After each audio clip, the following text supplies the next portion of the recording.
My name is Masrat Daud. I am 31 years old and I live in London now, but I'm originally from India, from Rajasthan, but I've also lived in Dubai all my life. I am currently a rural education campaigner, but I have a background in media. I also founded the 8 Day Academy. I'm very passionate about girls' education and just general education that makes community responsible and good. And that's what I do right now. I'm driven by a social change which makes people good. I fell in love with my husband and I asked him to marry me. So, no, I mean, it was really simple. I told him, I don't have time for drama. And I said, you're 26, no, you're 27 and I'm 26. And, our families are freaking out because we're, going to be the age of our grandparents. So I said, let's just get married. And he said, oh, yeah, oh, what the hell, let's get married. We're both looking for the same thing in a marriage. And we got married. And, it's been 3.5 years. We haven't killed each other. So I think we're doing quite well. One of the things that really builds on my psyche is being raised in a sexist village, or with sexist village values rather. To me, it's so important for a man to respect and have that dignity for me. I can't even in a joke handle kind of being treated badly. It's very important to me. So for me, love is really respect. It is giving each other our space, and I mean, I keep telling my husband, I said, it's really a friendship. I said, don't ever try to be a husband. And it's really friendship.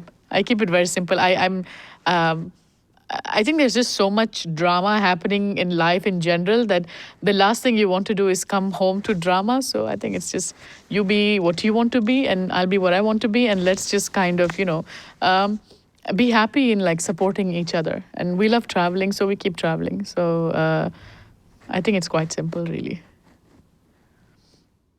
Honesty and respect is so important, and I feel, I don't know if those are just, I can call them simple village values, but it's values they live by. My father, did really well for himself, and I mean the stuff he's given us in terms of education and materialistic comforts as well. I really wish and that I'm able to do that for my children. I find it hugely inspiring for a man who studied under the street light because they couldn't afford electricity at home, for him to kind of, I guess, build us into the human beings that we are. And, my father always tells us, even now, he says, a lot of times in life, I've had people who came to me with shortcut way of making money. You invest this here and then you're going to have this 10 times and whatever. And he said, I never went for that. He said, every time there is a shortcut, you need to know that it's just, if it's too good to be true, it probably is. And he says, you have to live your life with honesty and you have to live your life with respect. If you don't have respect, money can be earned any day. You lose it now, you'll gain it again at some point. But if you lose your respect, it's one of those things you never get back. And these are such important values. And no matter where you go in the world, it's relevant. And it is really what make your character strong, and you can exist anywhere.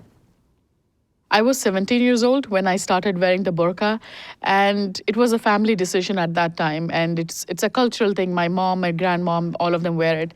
And when my parents told me to start wearing it, I absolutely hated that idea of that I had to wear this. I thought no one's going to be friends with me. But then when I started wearing it, and it made my life really difficult.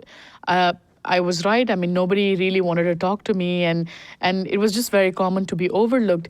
But over the years, when I started realizing that, that's a challenge.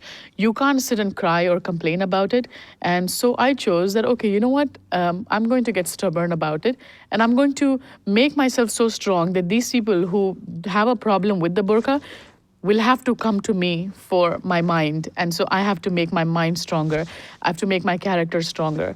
And so the burqa, which I hated, I absolutely love it now because it has made me a much stronger person. Feeling the presence of God, I feel that there's no singular moment, or it's not like an epiphany that comes to you at some point. I think it's one of those things where, you carry it within you. It's always there because, I